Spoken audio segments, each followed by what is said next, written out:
We're back with part 2 of Standardbred Weekly on this premiere edition, highlighting the Breeders' Crown. Before we get back to the racing action, we're joined via telephone by Moira Fanning from the Hambletonian Society. Moira, thanks for joining us. Well, you're welcome, and it's a pleasure to be here. The Breeders' Crown, for the first time in its history, held all 12 championship events on the same evening this Saturday at Pocono Downs. It really was history in the making, and it seemed like a rousing success. Well, I think by anybody's standards, and by all accounts, it was a rousing success. The first and most important factor was the weather, and we had gorgeous weather for a nice October night, and everything from there fell into place. A bit chilly for the Glamour Boys division later in the evening, but we saw some fast miles nonetheless, and we're going to see a little bit later Rock and Roll Heaven hitting 3/4 in 1:19 and 4. That might be the fastest ever 3/4 on a 5/8 mile track, if memory serves me right. Well, I know it's just to kick off our fastest 3/4 in Breeders' Crown competition, which occurred at the Meadowlands, a mile track on a hot summer day. So by Royal Majesty, who did not win the race. So certainly, I don't think the weather bothered Rock and Roll Heaven too much. He was pretty much on cruise control and is just an extraordinary animal. As far as equine talent, Rock and Roll Heaven among them, we really saw the best of the best at Pocono Downs, and the betting public showed their support too, putting over $2 million through the windows in the 12-race Breeders' Crown program. Yeah, I think you'll see that the 14 races, they handled 2.25, and that does not include the Australia and New Zealand money, which is probably at least another 100,000 or 200,000. The exotics were played pretty well, and I think the card was, balanced throughout the day. You had some favorites, some long shots, some horses that held their form. So there really was something for everybody. So after this successful experiment of sorts at Pocono, running all 12 championship races on the same card, and the betting public responded pretty well, what's next for the Breeders' Crown? Well, last year when we announced the Pocono dates, we also announced that Woodbine would host the Breeders' Crown, all 12 races again in 2011. And that is as far as we've gone right now, I'm not sure if the race is going to be at Woodbine or Mohawk, but they will be in October at WEG, and of course that's always a fantastic venue. This year and 1998 were the only years in the 27 years of Breeders' Crown that there was not a race in Canada. So they have been one of our best partners, and we look forward to having a similar event up there next year. And the folks in Toronto are great hosts, and they do a wonderful job, as do you at the Hambletonian Society, hosting the Breeders' Crown every year. Well, thank you. We certainly, it makes it easy when you've got the best of the best to promote. No doubt about that. Moira Fanning, thank you very much. Thank you, James.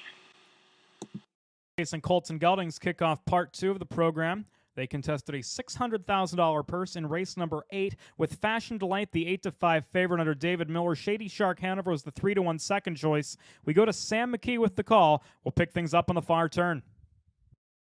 1:23, the 3/4 time, and Fashion Delight leads the way as they circle the far turn. Foreclosure trying to hang in there first over. Big Jim waiting for the passing lane, and Shady Shark Hanover's 3 wide for Moral, and he's closing well on the outside. They're at the top of the stretch. Fashion Delight full out. Big Jim dives to the inside. Shady Shark Hanover on the outside. It's Big Jim at the rail under left-handed pressure, and Big Jim is going to win the Breeders' Crown. Shady Shark Hanover second. Fashion Delight third, tight for fourth between Westward O Hanover and Foreclosure. 1:50-4, the time for the mile. Phil Houdon claims his first ever Breeders' Crown win with Big Jim returning $9.20 to win. The exacta with Shady Shark Hanover returned $38.80.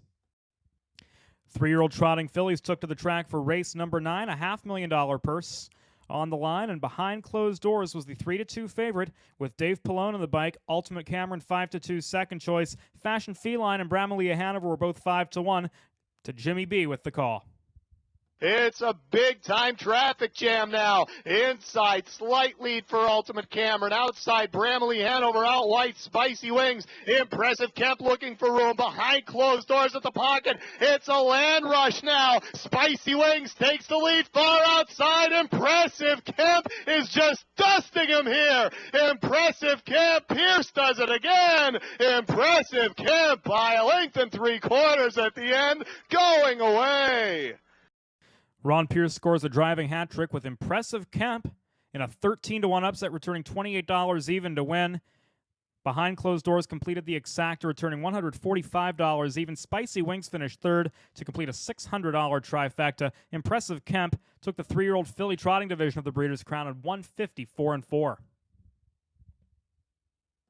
The older distaff pacers were next, contesting a $300,000 Breeders' Crown event. Dream Fair Eternal was the 6-5 favorite. Not enough in Southwind Tempo. Co-second choices at 3-1. We'll head to Sam McKee with the call. On the glass leads the way. Perfect pocket trip for Chancy Lady, who bump drafts her helmet in second. Tug River Princess hanging in there first over. And 3 wide is Ginger and Fred, and she's moving up on the outside. Now into the second spot. Off 3/4 in 1:22-4. And on the glass leads it. Ginger and Fred up to her wheel on the outside. Chancy Lady is third. And Dream Fair Eternal is coming on 3 wide with fresh pace for Randy Waples. They're at the top of the stretch. And Dream Fair Eternal is charging hard on the outside to take the lead. Vols Hanover is closing on the outside, but it's Dream Fair Eternal who's edging away. Dream Fair Eternal wins the Breeders' Crown. Tight for second. Vols Hanover, Chancy Lady. Southwind Tempo was fourth in 150-3. Dream Fair Eternal did not disappoint, returning $4.60 to win. The exacta 4-2 with Vols Hanover over $160. We spoke to Randy Waples after. Well, it set up good for me. I mean, like I said, she's not the type of mare that you want to get her too far back, but to the same effect, you really don't want to be involved in the, in the hot pace at the early going, because she has win in front before, but, it seems like when you can come first over or follow cover, that's when she's got a big kick at the end, and, and against those kinds of mares, like they're the very best of the best, it doesn't get any higher up than those ones, and, you don't want to... You don't want to take yourself out of the race, but to the same effect, you don't want to burn yourself out too early either. 3-year-old pacing fillies contested race 11 for a $500,000 purse, and put on the show was the overwhelming favorite, sent off at 50 cents on the dollar. Higher and higher, 7-2. Western Silk 6-1 to Jimmy B with the call. 3/4, 122-2, 27-1 there, hung up on the backside. It's put on a show. She's out front by a length, still lurking in the pocket. Rockin' Soul, Cami is fading third. Top of the stretch, put on a show. Now Tetrick going to work. Rockin' Soul out of the pocket is chasing and gaining. Put on a show, trying to hold off Rockin' Soul. Put on a show to the line. Put on a show. Hangs on for Tim Tetrick. And she returned $3 even to win off that 150-1 effort, just holding off Rockin' Soul. The exacta 3-6, $30.40. Put on a show, eclipsed the $1.8 million mark in career earnings with that victory. Open Pacers competed in the penultimate event of the Breeders' Crown portion of the program, going for a $500,000. Shark Gesture was the expected 6-5 favorite. Hypnotic Blue Chip and Won the West were co-second choices at 5-2. We go to Sam McKee with the call, start to finish.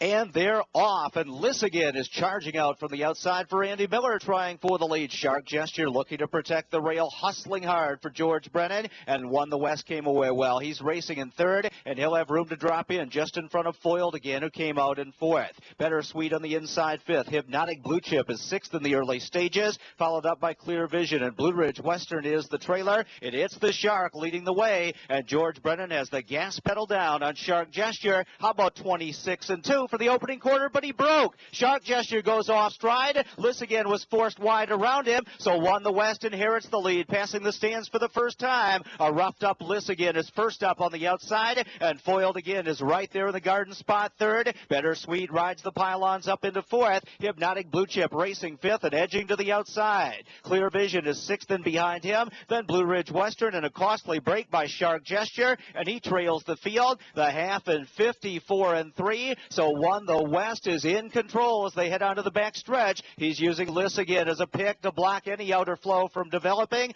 Foiled again is right there. He'll take his chances late. Hypnotic Blue Chip is second over on the outside. Maybe forced 3 wide a bit early as Liss again starts to retreat, and Hypnotic Blue Chip is 3 deep on the outside. So the tactical advantage to One the West, and Dave Miller quickens on the lead as they hit 3/4 in 1:22-1. Hypnotic Blue Chip trying to chase him down on the outside is now just a neck from the front for Jody Jamieson. Foiled again, looms the danger in the pocket, and Better Sweet is racing in fourth on the outside. It's One the West in mid-stretch who leads the way. Foiled again is in behind. Better Sweet and Hypnotic Blue Chip. One the West is almost there. Dave Miller, One the West, win the Breeders' Crown. Back-to-back seasons for One the West. Foiled again was second. I believe Better Sweet third. 149 flat.